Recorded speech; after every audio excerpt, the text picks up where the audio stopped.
Hi folks, Lee Gettess here with the Market Sense for the week of December 11th, 2018. Man, the end of the year is coming fast. The charts from this presentation are given to us by Gettess and their Trade Navigator software.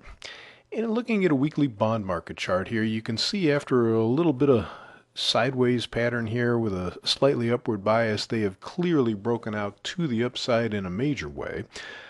Running into the upper Keltner channel could stall them out here, and they can't continue with this much momentum regardless.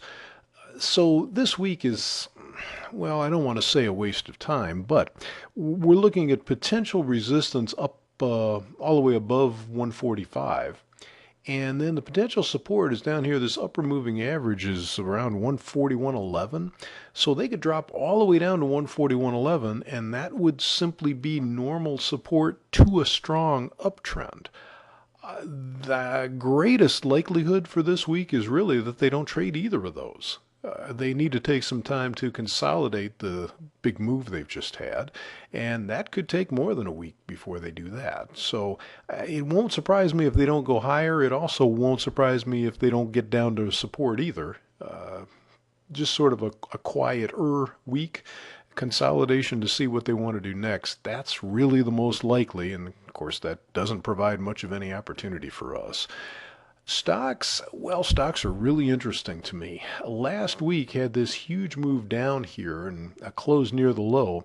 This is not a true exhaustion bar because it closed back up within the previous bars, but it is a big outside bar with a down close, and we have lessening momentum here in the momentum indicator.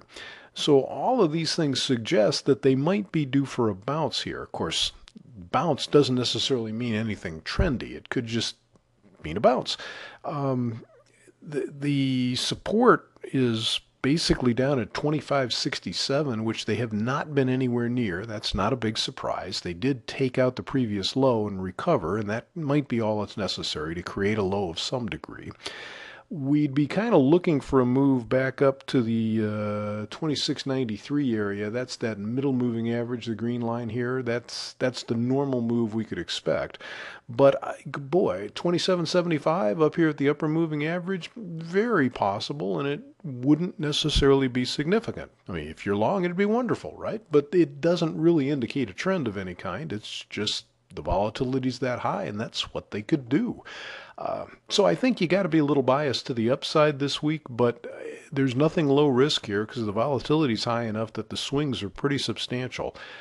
But upside seems to be the more likely direction for the week. Of course, tell me what President Trump is going to do with Chuck and Nancy, as he calls them, and maybe we'll change that opinion. Couple that with Brexit, and there's a lot going on in the world that can make a difference, but I'm bullish for the moment. So that's what we've got for you today. Appreciate you checking in to see how we're looking at